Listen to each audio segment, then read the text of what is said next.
Hello, my keto lover friends. Today I will be making a very special recipe that I haven't really focused on for a long time, but it's called green chutney. So from the Indian culture, it's a very sort of fanciful side pickle chutney type dish.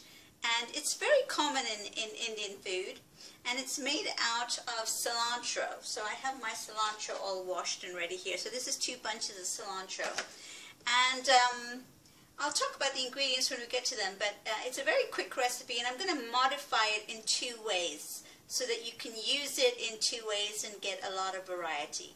So we're going to have it as a chutney or a sauce, a thick sauce, a side, condiment, that's the word. And then I'm going to adapt it and make it into a salad dressing or a dressing for any kind of food that needs a sauce, all right? A very light, friendly sauce. So if you're going to make salads and use a little bit of carb, you can add this because it's cilantro, and it'll give you that fresh hint of flavor that might spice up your foods, all right? So let's get to the ingredients. So in my blender, I'm going to be stuffing in my cilantro, all right? So you want to stuff that all in.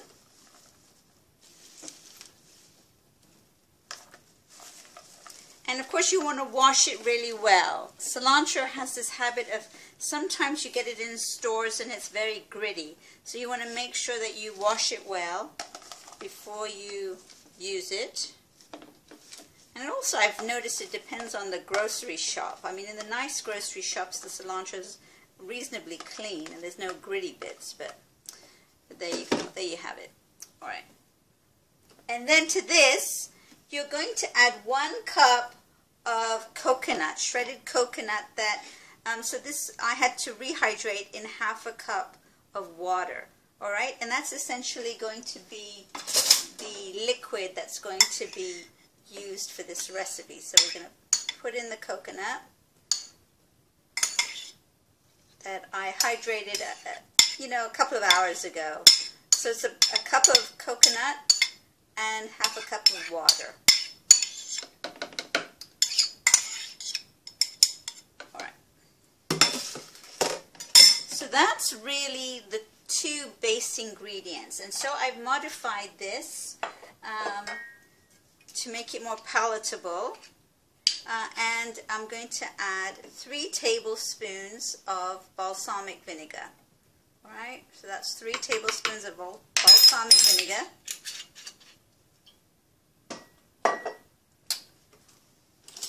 1 generous teaspoon of salt, and I am going to measure this out. I usually don't, but I want to make sure. And it's quite a lot of salt, all right?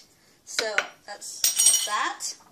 And then a ½ teaspoon of erythritol. That's the swerve sweetener, and I'm adding the confectioner's style. If you need to add a bit more, you can, but right now we're going to start with ½ teaspoon.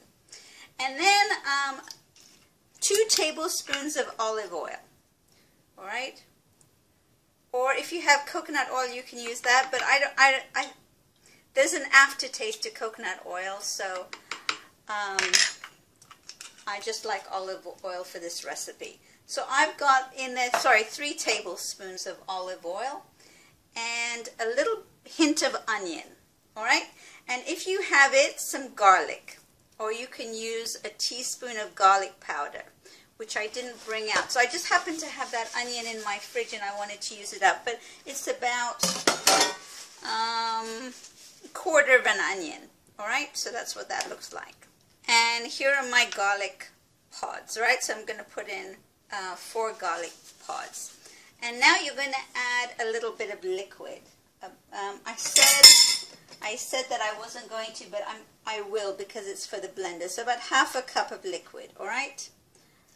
And I'm just going to put in 1/4 right now. And then if I need more, I'll add it in. And then you put your blender attachment on. And then I'll come back and show you what it looks like when it's all blended up. All right, you want it to be finely blended, but you don't want it to be a liquid, so use the pulse mechanism on your blender. So folks, here is my green chutney, and I'm going to show you what that looks like with a spoon. All right, so it's a very nice condiment for your meals. Now I added a whole tablespoon of the erythritol, so I've got a tablespoon and a half, and then I also added another a quarter teaspoon of salt. All right, so that's for my taste bud preferences, and that's what it looks like. And so that's half of what I made, and I'll show you what it looks like up front. This is what it looks like. All right, and then you can have that with any kind of main dish or meal as a side condiment. Just like you would add tomato ketchup to burger, this is that same kind of principle. All right, so that's that. And then I left half in my blender. All right, and what I'm going to do is I'm going to make a salad dressing with this. What I'm going to add to this to make my salad dressing is, now you guys know that I'm mad about clotted cream, all right? So I have the remnants or the whey of the clotted cream, and I'm just going to add that to the blender, all right? And I'm going to make a creamy salad dressing sauce, all right? So this is the whey and remnants of one of those half cartons of cream that I made into, whipped cream that I made into clotted cream, and that was the leftovers, all right? And now I'm going to blend this up and make my salad dressing. So here is my salad dressing. I have a bottle. I got some cream in this. I love this particular brand of cream, but they gave you a nice bottle with the cream. So I'm going to use that for my dressing, and here I'm going to pour it in right now so you get to see what it looks like. All right? It's sort of a liquidy, thick liquidy dressing. And you can store this in the fridge. It will last for about, I want to say, a week in the fridge. And you can add that to vegetables that you steam. You can add this to salads. It's just a really nice treat topping to add. All right? And let's take this out. So this is about half of my mix. And this is how much it yields. All right? So you'll have that dressing in the fridge all week for your various meals. All right, so enjoy. Please make this. It's delicious. All right, and very easy to make.